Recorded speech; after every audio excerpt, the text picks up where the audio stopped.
When you think of your favorite books, chances are that one of the main reasons this book is a favorite is because you love the characters. They are characters that you love to revisit. There are some books that I couldn't put down because the plot was so gripping, and there are books that I love because the writing was so beautiful. But if I'm going to reread a book, it's because I loved the characters. Writing those kind of characters might be one of the things you most aspire to do. The kind of characters that people want to spend time with and that you yourself love to spend time with as you're writing the story. But characters are not always that cooperative, are they? I found that my characters mostly fall into one of three categories. One are the characters that show up like a real person. They are full-fledged, their personality is leaping off the page. Sometimes they almost have too much personality, but they're super fun to write because you don't even have to think about it. It's just, you're just channeling their exploits, and they might say things that seem smarter than you are capable of thinking. They're just great. I love those kind of characters. Then you have the kind of characters where you plan out like, I'm going to have this, best friend character, and you write them and they're such a dud. They're so bland that you can't do anything with them, and it's better to just shift the story entirely. Cut that character. If they're your main character, maybe you picked the wrong main character, or maybe you just have the wrong story entirely. A lot of the stories that I've abandoned, it's because the characters just, they had no chemistry. It's like when you watch a pilot episode of a sitcom and the actors just don't have any chemistry. I feel like sometimes I'm writing a bad pilot. But then you have the third kind, which is mainly what I'm going to be talking about. That's the character where there's enough there that you're not going to give up on this character or the story. But you're also you feel like they could be better. They don't seem fully alive. They do seem a little bit like an interesting puppet that you're manipulating, and you'd like them to feel a little more like your favorite characters, the ones that live and breathe. Is there any way to make a character live and breathe when they didn't show up already alive? I'm going to talk about my techniques for how I improve on these types of characters. This is going to take a lot of thinking, so I'm going to start with a bottle of Magic Mind. Magic Mind sponsored a few of my videos over the summer, and I will be honest with you, when the sponsorship ended, I actually rejiggered my extremely tight budget to buy some Magic Mind out of my own pocket. That's how well it worked for me. They'd sent me a month's supply, and I was so productive in that month compared to the previous couple of months. So I wanted to know, would that continue? Was it a fluke? So I bought a month's supply, and I continued to have pretty good results. Definitely worth the price of the bottle. So then they reached out to me again, and I was like, heck yes. Magic Mind is a mental performance shot and a ritual I truly look forward to each day now, because I know it's just going to get me past that afternoon slump that can be so deadly to productivity in adulthood. Especially because caffeine has never worked for me. It just gives me the jitters. It doesn't really improve my focus. But Magic Mind really does. It gives me a calm, steady focus. You can try it risk-free. It really has made a difference for me. And if you want to give it a try, make sure to use my code FOXGLOVE20. That's FOXGLOVE20 with the link in the description. Your first rule of thumb when you're creating a character is that the character has to want or need something.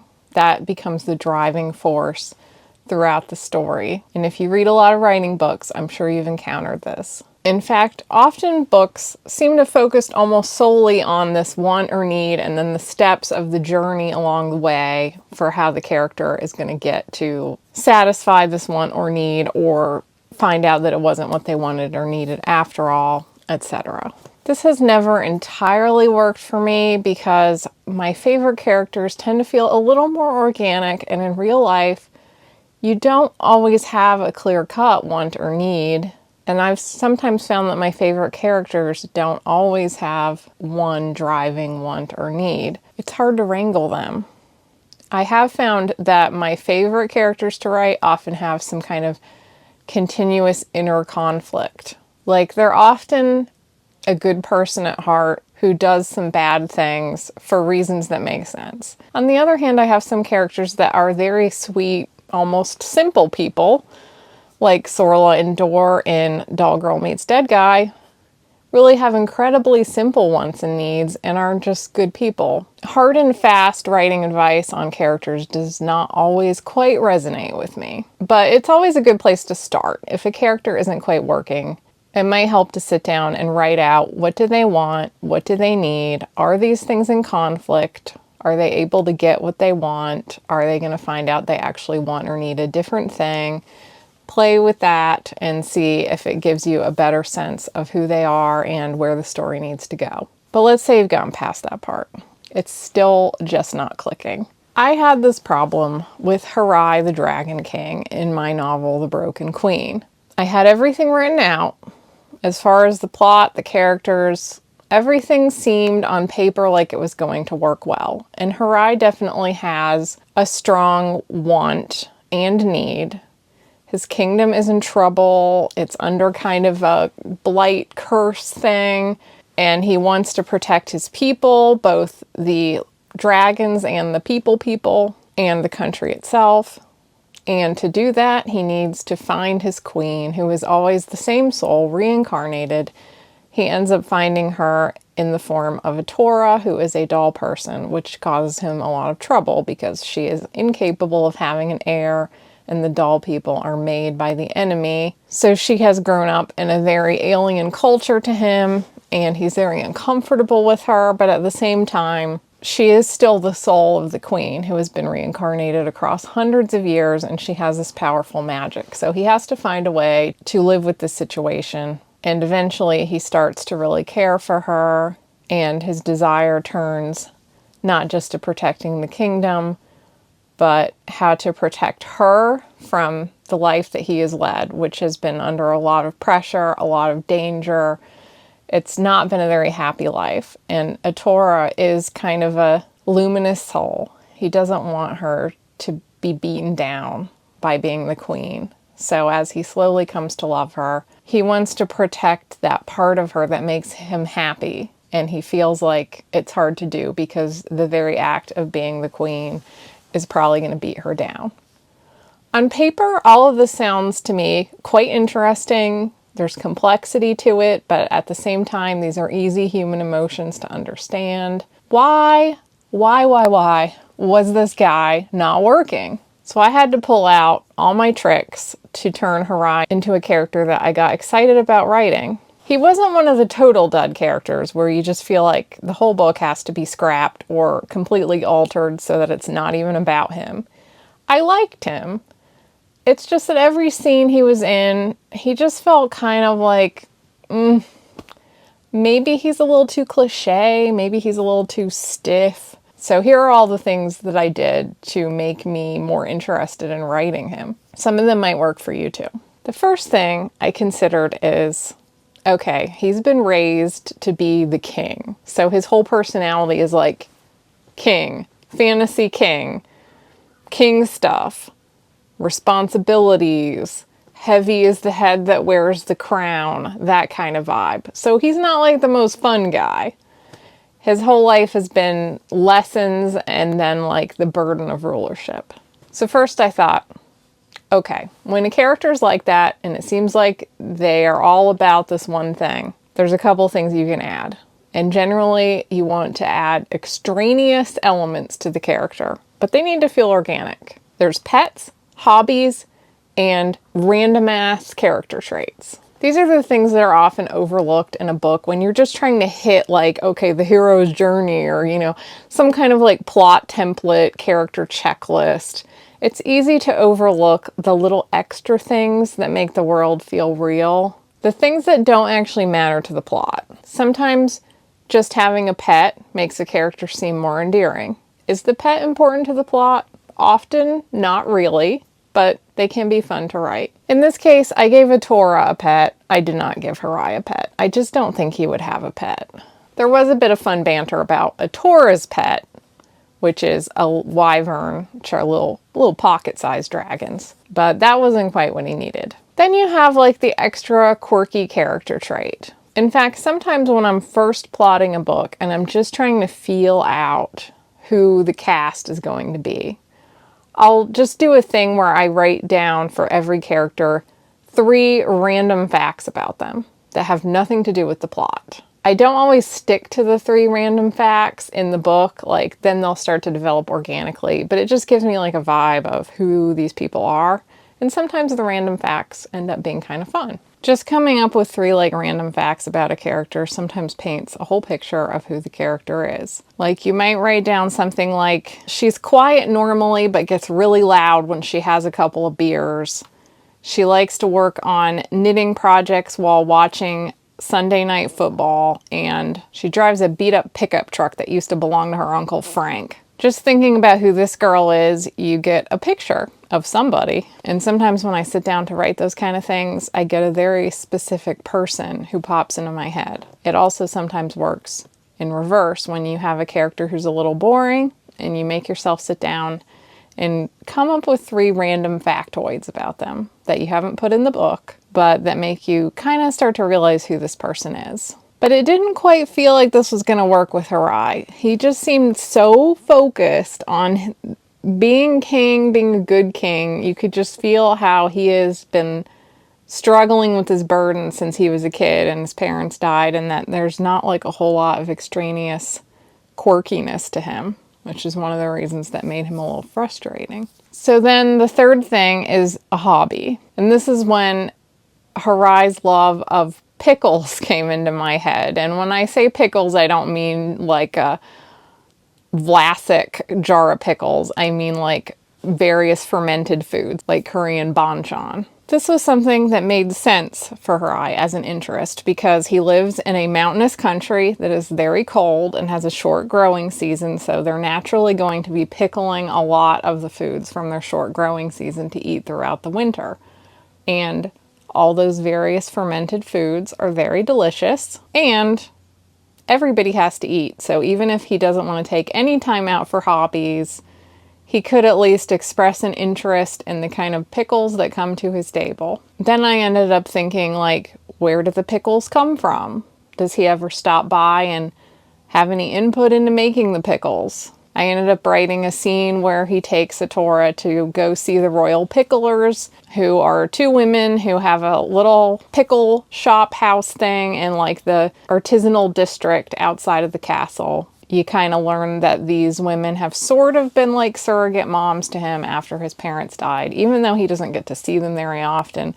But when he does, it's kind of some balm to his soul that they kind of mother him a little bit and give him delicious pickles, and they let him chop some stuff to make pickles. And he doesn't get to do this much, but it's like a real respite for him. A lot of this just kind of, sprung to mind. It wasn't like I sat down and was like deliberately like, and then there's going to be these women that make the pickles and they're going to be, once you kind of come up with the one thing that clicks, often it'll bloom naturally from there. And that's how you know that you've had an aha moment and it's actually fitting the character. So Harai became a very stiff, serious, kind of grumpy king who has a weakness for pickled things. That was an improvement, but it still didn't really seem to be fixing his general blahness. So another thing that sometimes helps is to consider, have you underdeveloped this character's background? I know that I am guilty of, when I'm writing a story, to sometimes just kind of come up with the major points, like his parents died tragically, and ever since then he's been aggressively tutored to be king under the supervision of his grandmother, who was strict. Like, yes, that worked, but I realized I had not really thought back that much about, like, are there other family members? What were his parents like before they died? Because he would remember them. Little things like that. That led me to thinking about the fact that, like, his cousin Tasha, who was also struck by the actual curse that killed his parents, but she survived, has been sickly ever since. It made me think about, like, well, what was her, how are they related? Was it her mom that was a sister of his mom? Like, how is she his cousin? How was the relationship between the parents? How were they all remembered? like Tashi was a baby, so she wouldn't remember her parents, but Harai was a little kid, so he would. It made me think through more things about like, how would Tashia and Harai's relationship have developed in the shadow of their parents who died? And what kind of people were they? How would they remember their parents? How might they want to live up to the memory of their parents? This also lent a little more development to both Harai and Tashia. Like Tashia mentions that her mother was known for being rather sweaty. Like she was a sweaty, active, fun woman. And Harai's mother was a little more of the serious one, and they were sisters.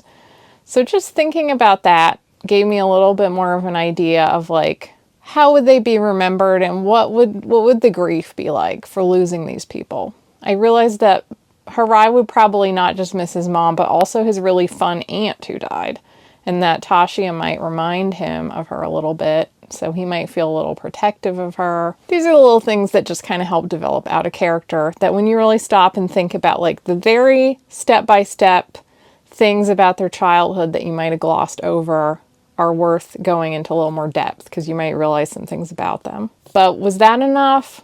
Maybe still not quite. The one other thing I ended up thinking about with Harai is, was there just a character that is missing from this story? It is amazing how often a good character is not just about the one character, but also about a side character and how they play off of each other. Lord of the Rings is a great example of how characters don't work in isolation. When you think of Lord of the Rings, you think of the Fellowship. When you think of Frodo, you think of Sam. When you think of Pippin, you think of Merry. You might even think of Gandalf and Legolas in conjunction with each other. The characters in Lord of the Rings are so much better for being together and all the different ways that they interact with each other. If the story had just been Frodo's here going up Mount Doom, Aragorn's here doing his thing, and Gandalf is doing his thing, that would not have been a very good story compared to what Lord of the Rings is with all these other side characters. Like, did Merry and Pippin really even need to be in there? You could have probably edited them out, but it wouldn't be as good. Part of what makes these beloved stories so good is often that sense of like all these different people. You might see yourself in different characters and the way these very different people interact with each other. So sometimes when a character isn't working, I start thinking about, is there a character who is missing? Do they need a best friend? Do they need a rival? Do they need, a fun aunt? Like, what do they need? So in this case, I had Harai and I also had his brother. They have been rivals and they hate each other. There's reasons why they hate each other that kind of make sense. And so you're kind of hopefully rooting for them to get along as the story goes. But the problem with these two is that when you're introduced to them, the fact that they hate each other is a little unappealing. It makes me a bit annoyed with them. I want them to just make up. I understand why they haven't, though. But it doesn't make either of them look that good that they're at each other's throats. So that was when I started thinking, I need a third party in here who can get along with both of them. And I was thinking about how Harai's brother Jarlan has kind of been like an emissary. He's the one who talks to the winged tribe that lives in the farther mountains. He's had all the dealings with them. And that was when I brought in the character of Sairi, who is a young man from the winged tribe. He's a contemporary of Harai and Jarlan, but he's grown up in this kind of primitive and also very matriarchal society of the winged tribe. I got the vibe that Sairi would probably find it refreshing to be visited by this man from the Dragon Kingdom, because he's been in this very, women-led tribe, and Sairi is a very, curious person who is good at languages and really interested in travel and seeing more of the world, which is somewhat frowned upon. He would probably love seeing Jarlan. They'd probably get along. Jarlan, for his part, would probably be rather a more fun person when he goes to see the winged tribe and is having a drink with Sairi, because he would be away from all the pressures of court. Therefore, when Sairi comes to court later and they end up kind of needing his help, he's someone who can show that Jarlin has a different side, and he's also someone who's going to want to get along with the royal family. He kind of becomes a little bit of a bridge for the brothers to get along with each other, and he also brings out a little bit more of a fun side in both of them because neither of them want to seem like they're at each other's throats around this new guy. And by the time I had all these elements, Harai's love of pickled vegetables, his relationship with his cousin that is derived from his family who is gone but not forgotten, and the introduction of this new character who can have an interesting relationship with Harai and his brother, I was starting to like Harai a lot more. I was starting to get a better sense of him as a well-rounded character, and by the time I finished the book, I felt quite satisfied with the way he came out. So those are some of my best tactics for improving a character who just doesn't seem to quite be clicking, but has the potential. And then as you write the book, a couple more tips that I have are just like, don't hold stuff back. Don't hold back the good stuff. If your character has an interesting backstory and you're dying to tell it, your character has a juicy secret that you're dying to let out, ask yourself, do you need to put that off? Are you putting it off too long? Because sometimes it can give the book just kind of this stiff impatience while you're waiting for what you perceive to be the good part. And sometimes it's better to just let the good part out right off the bat. So that's worth considering. The other thing that's worth considering is to not shy away from big curveballs. When I was thinking about what Harai wants and needs, I realized that for him to get what he truly wants and needs would really mess with my plans for how the book was going to end. And when I was plotting out the series as a whole, at first I thought, well, there's no way that I'm going to end it that way. But then I thought, well, what would the steps be if I actually did get him to the ending that he wants and needs? And it actually was kind of maybe more interesting, I think, than the original plot. It's just that I had this resistance right off the bat, like, well, I can't do that. You know, I already plotted out this other thing and it makes perfect sense. And like, I can't do this. So don't be afraid to, once your characters do start to come alive, don't be afraid to listen to them and actually give them what they want and need. It doesn't always work, but sometimes it actually works better than what you are determined to do to them. Do you have any other tips for great characters that I didn't mention here? Or what do you think is it that makes a great character? These are some of the questions that I'm also going to be talking about in my Discord, which you can get to by joining my $5 Patreon tier or my $5 a month Substack. And once a month we have some kind of chat on a craft topic or some related topic. It's always a great time. So if you want to join in, sign up for the Discord and come and join us. Also, if you missed it in my earlier videos, my little town that I love so much has been absolutely devastated by Hurricane Helene. Like, every business was destroyed. But the townspeople have been doing just an amazing job of cleaning it up. And we've got military troops here helping with the cleanup. We've got a whole organized crew down there that have just been working so hard.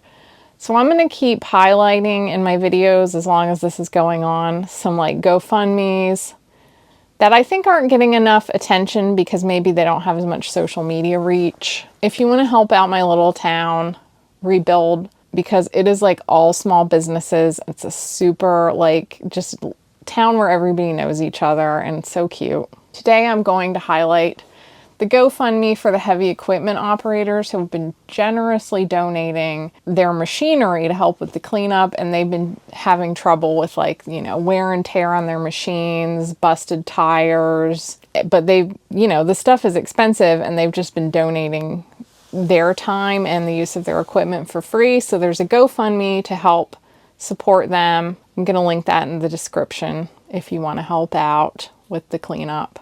And of course, if you want to give Magic Mind a try, do make sure to check that link in the description and give it a risk-free trial. See if it helps your poor little brain like it did mine. with the code FOXGLOVE20. My name is Lydia Foxglove. I am a fantasy author. I have been a full-time writer since 2009. And on this channel, I talk about the writing craft as well as the emotional and practical side of having a creative life. Be sure to give me a like and a subscribe if you're new here. And I will see you next time. Bye.